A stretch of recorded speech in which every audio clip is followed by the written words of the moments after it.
দিনের আকাশে তখনও হালকা অন্ধকার। মসজিদে নববীর মিনারে ধ্বনিত হচ্ছে ফজরের সুমধুর আজান। আজ যে ঈদুল ফিতরের সকাল।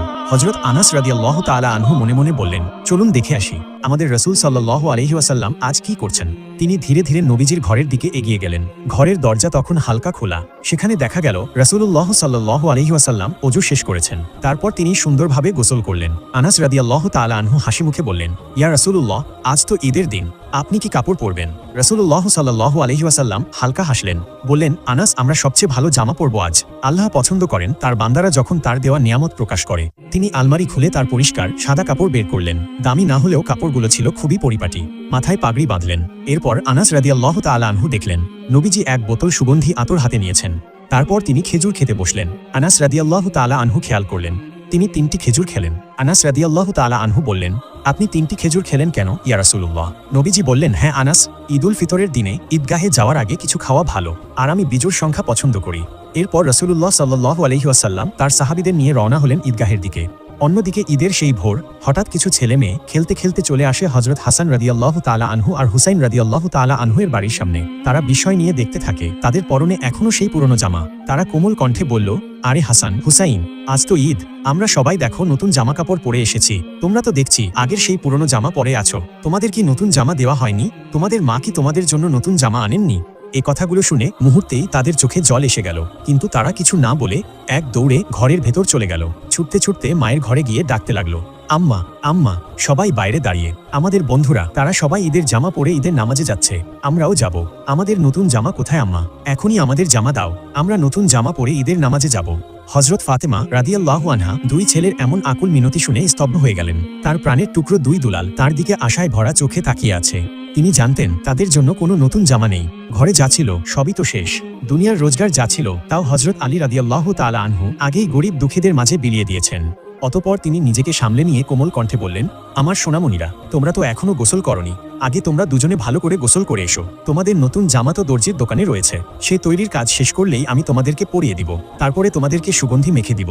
তারপর তোমরা ঈদের নামাজে যাবে। এখন যাও, আগে গোসল করে আসো। মায়ের মুখের কথায় হাসান হুসাইন রাদিয়াল্লাহু তাআলা আনহু উচ্ছ্বসিত হয়ে গেল। দুই শিশু ছুটে চলে গেল গোসল করতে। তাদের নিষ্পাপ মন বুঝল না মায়ের কষ্ট। হযরত ফাতেমা রাদিয়াল্লাহু আনহা তিনি আর নিজেকে ধরে রাখতে পারলেন না। দরজার আড়ালেই বসে পড়লেন। সেজদায় পড়ে কেঁদে কেঁদে আল্লাহর কাছে ফরিয়াদ জানাচ্ছিলেন। চোখের জলে তার জায়নামাজ ভিজে যাচ্ছিল। তিনি বলছিলেন, হে আমার রব, তুমি ছাড়া আমার আর কেউ নেই। তুমি আমার দুলালদের জন্য ব্যবস্থা করো। আমি যে কথা দিয়েছি সেটা পূরণ না হলে আমি সন্তানদের কাছে কি বলবো? হে আল্লাহ, আমার মুখে যেন মিথ্যার ছাপ না পড়ে, তাদের কোমল হৃদয় যেন কষ্ট না পায়। হে আমার প্রতিপালক, তোমার দয়া ছাড়া আমার কোনো উপায় নেই। ফাতেমা রাদিয়াল্লাহু তাআলা আনহু তখনও সিজদায় কাঁদছেন, তার চোখ বন্ধ। তিনি আল্লাহর কাছে এতটাই নিবেদিত হয়ে গিয়েছিলেন যে আশপাশের সবকিছু ভুলে গিয়েছিলেন। ঠিক তখনই হঠাৎ তিনি শুনতে পেলেন ছোট ছোট পায়ের শব্দ। তিনি মাথা তুলে দেখলেন দরজা দিয়ে ঢুকছে তার প্রাণের টুকরো দুই ছেলে, হাসান ও হুসাইন রাদিয়াল্লাহু আনহুমা। তাদের দুজনেরই মুখে এক অদ্ভুত আনন্দের হাসি। হাতে তারা ধরে আছে ঝকঝকে সুন্দর নতুন জামাকাপড়। ফাতেমা রাদিয়াল্লাহু তাআলা আনহু বিস্ময়ে তাকিয়ে থাকলেন। কিছুক্ষণের জন্য তিনি বুঝতে পারলেন না কি ঘটছে। তারপর তিনি তাদের কাছে এগিয়ে গেলেন। মমতাময়ী মাতৃস্নেহে জড়িয়ে ধরে কোমল কণ্ঠে জিজ্ঞেস করলেন, সোনামণিরা, বলো তো এই জামাকাপড় তোমাদের হাতে কোথা থেকে এলো?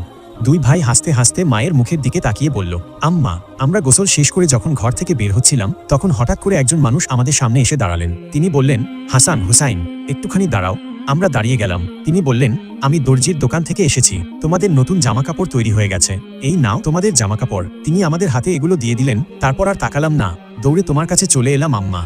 কিছুক্ষণ পর হযরত আলী রাদিয়াল্লাহু আনহু ঘরে ফিরে এলেন এবং দরজায় কড়া নাড়লেন। হযরত ফাতেমা রাদিয়াল্লাহু তাআলা আনহু দরজা খুলে দিলেন। হযরত আলী রাদিয়াল্লাহু তাআলা আনহু ঘরে প্রবেশ করে দেখলেন তার দুই ছেলে হাসান ও হুসাইন ঝকঝকে নতুন জামাকাপড় পরে ঈদের নামাজের প্রস্তুতি নিচ্ছে। তিনি অবাক হয়ে তাদের দিকে তাকালেন।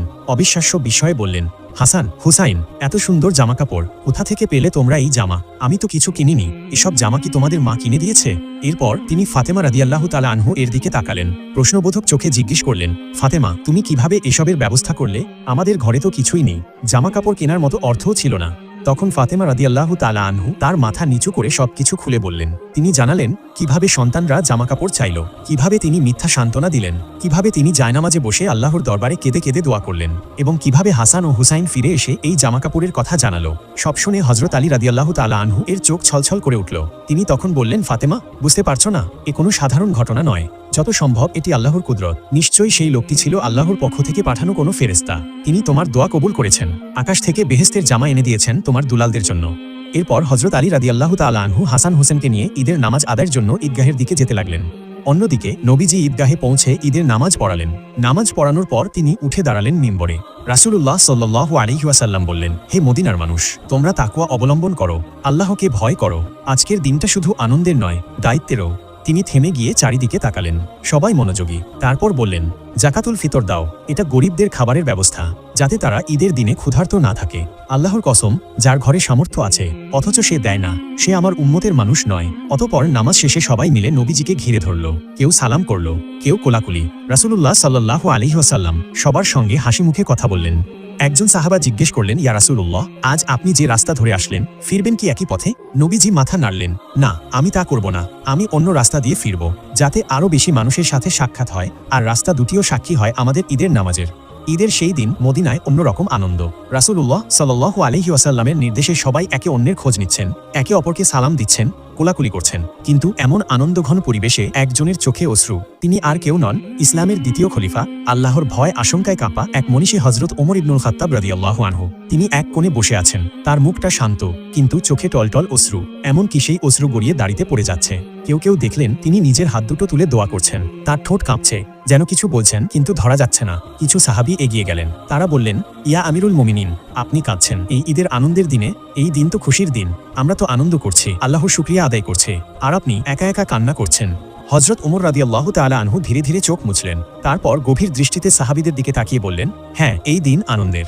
যারা জানে যে তাদের গুনহা মাফ হয়েছে, তওবা কবুল হয়েছে, তারা আল্লাহর রহমত পেয়ে আনন্দ করছে। কিন্তু আমি জানি না আল্লাহ আমার আমল কবুল করেছেন কিনা। সাহাবীরা তখন নিশ্চুপ। হযরত ওমর রাদিয়াল্লাহু তাআলা আনহু আবারও বললেন, আমি রাসূলুল্লাহ সাল্লাল্লাহু আলাইহি ওয়াসাল্লামকে বলতে শুনেছি, ধ্বংস হোক সেই ব্যক্তি যে রমজান পেল কিন্তু নিজের গুনাহ মাফ করিয়ে নিতে পারল না। হযরত ওমর রাদিয়াল্লাহু তাআলা আনহু দীর্ঘ নিঃশ্বাস ফেললেন। তার কণ্ঠ কাঁপছিল। তিনি বললেন, রমজান মাস গেল, আমরা রোজা রেখেছি, তারাবিহ পড়েছি, কুরআন তিলাওয়াত করেছি, কিন্তু জানি না আমার এই সব আমল আল্লাহ কবুল করেছেন কিনা। আমি জানি না আমার গুনাহ মাফ হয়েছে কিনা। যদি আমার গুনাহ মাফ না হয়, তবে কিভাবে আমি আনন্দ করব, কিভাবে ঈদের নতুন কাপড় পরব, কিভাবে কোলাকুলি করব, যখন জানি না আল্লাহ আমার জন্য কি নির্ধারণ করেছেন? সাহাবীরা তখন স্তব্ধ হয়ে গেল। সবাই মাথা নিচু করলেন। তারা বললেন, সত্যি তো, আমরা জানি না রমজানে আমাদের আমল কবুল হলো কিনা। আমরা না জেনেই ঈদের আনন্দে মেতে আছি। হযরত ওমর রাদিয়াল্লাহু আনহু দুহাত তুলে আবারও বললেন, হে আল্লাহ, তুমি আমাদের মাফ করে দাও, আমাদের আমল কবুল করে নাও, আমাদের সেই মানুষদের দলে রেখো না যারা রমজান পেল কিন্তু নিজের গুনাহ মাফ করিয়ে নিতে ব্যর্থ হলো। অন্যদিকে রাসূলুল্লাহ সাল্লাল্লাহু আলাইহি ওয়াসাল্লাম ঈদের নামাজ শেষ করে সাহাবীদের নিয়ে ঘরের দিকে ফিরছেন। ফেরার পথেই তিনি সাহাবীদের বললেন, যাও দেখে এসো কারো ঘর কি ফাঁকা। ঈদের দিনে কোনো ঘরে যেন খাবার না থাকে, এটা আমি চাই না। নবীজির একথা শুনে সকল সাহাবীরা বেরিয়ে পড়লেন মদিনার সকল বাসিন্দাদের খোঁজ খবর নিতে। তারা দরজায় দরজায় গিয়ে ডাক দিতে লাগলো, তোমাদের ঘরে খাদ্য আছে তো? কোনো কিছুর প্রয়োজন আছে কি? যাদের ঘরে খাদ্যের সামান্য সংকট দেখা দিল, সঙ্গে সঙ্গে তারা নিজের ঘর থেকে নিয়ে এলো রুটি, খেজুর, মধু, পানি। কারো ঘরে খেজুরের ঝুড়ি ভর্তি করে রেখে এলো, কেউ বা নিজের পশু জবাই করে তার গোশত বিলিয়ে দিল। এভাবেই সকলের বাড়িতে খাদ্য পৌঁছে দেওয়া হলো। এরপর রাসূলুল্লাহ সাল্লাল্লাহু আলাইহি ওয়াসাল্লাম তার আদরের কন্যা হযরত ফাতেমা রাদিয়াল্লাহু তাআলা আনহু এর বাড়ির দিকে যেতে লাগলেন। সেখানে পৌঁছে রাসূলুল্লাহ সাল্লাল্লাহু আলাইহি ওয়াসাল্লাম দরজায় এসে সালাম দিলেন, আসসালামু আলাইকুম ইয়াহলাল বাইত। বাড়ির ভেতর থেকে হাসিমাখা কণ্ঠে উত্তর এলো, ওয়া আলাইকুমুস সালাম ইয়া রাসূলুল্লাহ। হযরত ফাতিমা রাদিয়াল্লাহু তাআলা আনহু তখন দরজার কাছে এসে দাঁড়ালেন। তার চোখে খুশি। তিনি বললেন, আব্বাজান, আপনি এসে গেছেন, আমরা আপনার জন্য খাবার তৈরি করেছি। তিনি রাসূলুল্লাহ সাল্লাল্লাহু আলাইহি ওয়াসাল্লামকে ভেতরে নিয়ে গেলেন। ঘরের মাঝখানে মাটির পাত্রে খেজুর, রুটি আর এক হাঁড়ি গোশত রান্না করা আছে। রাসূলুল্লাহ সাল্লাল্লাহু আলাইহি ওয়াসাল্লাম তাকিয়ে মিষ্টি হাসলেন। তারপর তিনি খাবারের দিকে তাকিয়ে বললেন, ফাতিমা, খুব সুন্দর করেছ, কিন্তু একটু দেখো তো আমাদের আশপাশের ঘরগুলোতে খাবার আছে তো? ফাতিমা অবাক হয়ে বললেন, আব্বাজান, আমি জানি না, কিন্তু এখনই খোঁজ নিতে হাসান হোসাইনকে পাঠিয়ে দিচ্ছি। রাসূলুল্লাহ সাল্লাল্লাহু আলাইহি ওয়াসাল্লাম মৃদু গলায় বললেন, ফাতিমা, এটা ঈদের দিন, এমন দিন যেদিন কেউ অভুক্ত থাকতে পারে না। হযরত ফাতিমা রাদিয়াল্লাহু তাআলা আনহু খোঁজ নিতে হাসান হোসাইনকে পাঠিয়ে দিলেন। হাসান হোসাইনও সঙ্গে সঙ্গে দৌড় দিলেন। তারা আশপাশের ঘরগুলোতে গেলেন। কিছুক্ষণ পরে তারা ফিরে এসে বললেন, নানা যান, 2-3টি ঘর খালি আছে, কিছুই নেই তাদের জন্য।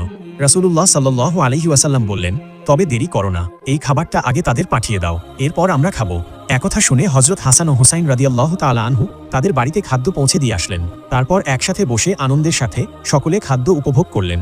অতঃপর ঈদের নামাজ, খুতবা আর মদিনাবাসীর সঙ্গে আনন্দ ভাগ করে নিয়ে রাসূলুল্লাহ সাল্লাল্লাহু আলাইহি ওয়াসাল্লাম তার ঘরে ফিরলেন। ঘরের দরজায় হযরত আয়েশা রাদিয়াল্লাহু আনহাকে দেখতে পেলেন। তিনি তখন ঘরের মধ্যে কিছু কাজ করছিলেন। রাসূলুল্লাহ সাল্লাল্লাহু আলাইহি ওয়াসাল্লাম তখন ঘরে প্রবেশ করতেই আয়েশা রাদিয়াল্লাহু তাআলা আনহুর মুখ উজ্জ্বল হয়ে উঠল। নবীজি মুচকি হাসলেন। রাসূলুল্লাহ আলাইহিস সালাম বললেন, আয়েশা, তুমি কি জানো আজকের দিনটা কেমন দিন? হযরত আয়েশা রাদিয়াল্লাহু তাআলা আনহু বললেন, ইয়া রাসূলুল্লাহ, আজ তো ঈদের দিন, খুশির দিন। রাসূলুল্লাহ সাল্লাল্লাহু আলাইহি ওয়াসাল্লাম হাসিমুখে বললেন, তবে এসো, আজ তোমাকেও খুশি করি, চলো তোমাকে কিছু দেখাই। হযরত আয়েশা রাদিয়াল্লাহু তাআলা আনহুর চোখ বড় হয়ে গেল। তিনি বললেন, কি দেখাবেন আমাকে ইয়া রাসূলুল্লাহ? রাসূলুল্লাহ সাল্লাল্লাহু আলাইহি ওয়াসাল্লাম আয়েশার হাতটি নরমভাবে ধরলেন এবং তিনি বললেন, চলো মসজিদে নববীর দিকে যাই, সেখানে কিছু আনন্দের দৃশ্য তোমাকে দেখাবো। এরপর দুজনে মসজিদের খোলা প্রাঙ্গণে এসে পৌঁছালেন। সেখানে আবিসিনীয় সাহাবীরা ঢাল, তলোয়ার আর লাঠি হাতে যুদ্ধ প্রশিক্ষণের কসরত করছিল। তারা লাফিয়ে লাফিয়ে একে অপরের ওপর আক্রমণ চালাচ্ছিল, আবার দ্রুত সরে যাচ্ছিল। মাটি থেকে ধুলো উড়ছিল আর চারদিকে সবাই তাদের উৎসাহ দিচ্ছিল। এটি ছিল তাদের ঈদের আনন্দ উদযাপনের অংশ। রাসূলুল্লাহ সাল্লাল্লাহু আলাইহি ওয়াসাল্লাম দাঁড়িয়ে গেলেন। হযরত আয়েশা রাদিয়াল্লাহু তাআলা আনহুকে ইশারায় কাছে ডাকলেন। রাসূলুল্লাহ সাল্লাল্লাহু আলাইহি ওয়াসাল্লাম বললেন, আয়েশা, তুমি কি দেখতে চাও? হযরত আয়েশা রাদিয়াল্লাহু তাআলা আনহা লাজুকভাবে হাসলেন এবং বললেন, হ্যাঁ ইয়া রাসূলুল্লাহ।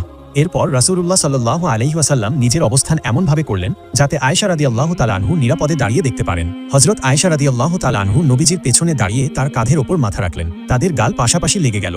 নবীজি তার রোহানি উপস্থিতি দিয়ে হযরত আয়েশা রাদিয়াল্লাহু তাআলা আনহুকে নিরাপদ এবং সম্মানিত বোধ করালেন। কেউ যেন তাকে দেখতে না পায় সেজন্য তিনি নিজেই আড়াল হয়ে দাঁড়ালেন। কিছুক্ষণ পর নবীজি বললেন, আয়েশা, তোমার দেখা হয়ে গেছে? হযরত আয়েশা রাদিয়াল্লাহু তাআলা আনহা একটু হেসে বললেন, না ইয়া রাসূলুল্লাহ।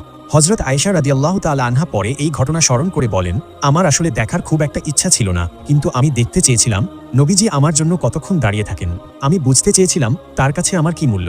আর নবীজি তিনি ধৈর্য ধরে সেই আনন্দঘন দৃশ্য আয়েশা রাদিয়াল্লাহু তাআলা আনহাকে দেখালেন, যতক্ষণ না আয়েশা নিজেই বললেন, ইয়া রাসূলুল্লাহ, এবার চলুন। রাসূলুল্লাহ সাল্লাল্লাহু আলাইহি ওয়াসাল্লাম কোমল হাসি হেসে বললেন, আচ্ছা ঠিক আছে আয়েশা, চলো তাহলে বাড়ি ফিরে যাই। এরপর দুজনে ধীরে ধীরে বাড়ির পথে ফিরলেন। পথের মধ্যে নবীজি বললেন, আয়েশা, এই দিনটা আল্লাহ আমাদের উপহার দিয়েছেন। যারা এই দিনকে সুন্দরভাবে কাটায় আল্লাহ তাদের ওপর রহমতের দরজা খুলে দেন। অতঃপর রাসূলুল্লাহ সাল্লাল্লাহু আলাইহি ওয়াসাল্লাম বাড়ি ফিরে যাচ্ছিলেন। হঠাৎ তার কানে এলো এক শিশুর কান্নার আওয়াজ। তিনি থামলেন। চারপাশে উল্লাস আর হাসির মাঝে সেই কান্নার শব্দ যেন অনেক বেশি বেদনাময় শোনালো। তিনি ধীরে ধীরে এগিয়ে গেলেন সেই কান্নার উৎসের দিকে। এক রাস্তার পাশে এক কোণায় বসে আছে ছোট্ট একটি ছেলে, তার গায়ে ধুলো মাখা পুরনো কাপড়। রাসূলুল্লাহ সাল্লাল্লাহু আলাইহি ওয়াসাল্লাম তার পাশে বসে পড়লেন। শিশুটি প্রথমে তাকিয়েও দেখল না। নবীজি হাত বাড়িয়ে তার ছোট্ট কাঁধে রাখলেন। কোমল কণ্ঠে বললেন, বৎস, তুমি কেন কাঁদছো এই আনন্দের দিনে? ছেলেটি চমকে তাকালো। তারপর ধীরে ধীরে বলল, সবাই ঈদের নতুন কাপড় পরে মজা করছে। তাদের মা বাবা আছে, তাদের বাড়ি আছে, কিন্তু আমার মা বাবা কেউ নেই। আমার বাবা শহীদ হয়েছেন যুদ্ধের ময়দানে, মাও চলে গেছেন অনেক দিন, আমাকে দেখার কেউ নেই। একথা শুনে নবীজির হৃদয় ব্যথিত হয়ে ওঠে। রাসূলুল্লাহ সাল্লাল্লাহু আলাইহি ওয়াসাল্লাম শিশুটির মাথায় হাত বুলিয়ে দিলেন। তারপর কোমল কণ্ঠে বললেন, বৎস, তুমি কি খুশি হতে চাও? ছেলেটি কিছুটা অবাক হয়ে নবীজির মুখের দিকে তাকালো। তারপর ধীরে ধীরে বলল, আপনি কে? রাসূলুল্লাহ সাল্লাল্লাহু আলাইহি ওয়াসাল্লাম মৃদু হাসলেন, আমি মুহাম্মদ, আল্লাহর রাসূল। এসো আমার সঙ্গে, আজ থেকে আমি তোমার পিতা, হযরত আয়েশা তোমার মাতা, ফাতিমা তোমার বোন আর হাসান ও হুসাইন হবে তোমার খেলার সাথী। শিশুটির মুখ তখন আনন্দে ঝলমল করে উঠল, চোখের পানি শুকিয়ে গেল। সে উঠে দাঁড়ালো এবং নবীজির হাত ধরল। রাসূলুল্লাহ সাল্লাল্লাহু আলাইহি ওয়াসাল্লাম তাকে কোলে তুলে নিলেন। নবীজি নিজ হাতে তাকে বাড়ি নিয়ে গেলেন। হযরত আয়েশা রাদিয়াল্লাহু তাআলা আনহা তখন ঈদের খাবার প্রস্তুত করছিলেন। নবীজি বললেন, আয়েশা, দেখো, আমাদের নতুন সন্তান এসেছে, তাকে আজকে ঈদের খাবার দাও, তাকে সাজাও। হযরত আয়েশা রাদিয়াল্লাহু তাআলা আনহা হাসি মুখে ছেলেটিকে নিয়ে গেলেন। তার গায়ে নতুন জামা পরালেন, মাথায় সুন্দর করে পাগড়ি বেঁধে দিলেন, তাকে গোসল করিয়ে পরিপাটি করলেন। তারপর তাকে হাসান ও হুসাইনের সঙ্গে খেলতে পাঠালেন। তারা তাকে নিয়ে খেলতে লাগলো, দৌড়াতে লাগলো। রাসূলুল্লাহ সাল্লাল্লাহু আলাইহি ওয়াসাল্লাম তাকে কাছে টেনে বললেন, দেখো, আজ তুমি একা নও, তুমি আমাদের পরিবারের একজন। আল্লাহ তোমাকে ভালোবাসেন। সেই দিন মদিনার রাস্তার সেই কান্না থেমেছিল আর জন্ম নিয়েছিল এক নতুন পরিবার। নবীজি আমাদের শিখিয়ে দিলেন, ঈদ শুধু নিজের জন্য নয়, বরং অন্যের দুঃখ দূর করার দিন। এই ছিল আজকের ভিডিওটি যদি আপনাদের ভালো লেগে থাকে তাহলে অবশ্যই লাইক এবং কমেন্ট করবেন এবং এমন আরও ভিডিও পেতে আমাদের চ্যানেলটিকে সাবস্ক্রাইব করবেন। আল্লাহ তাআলা যেন আমাদের সবার রোজা কবুল করেন আর আমরা সকলেই ঈদের দিনটি যেন সুন্দরভাবে উদযাপন করতে পারি। আসসালামু আলাইকুম।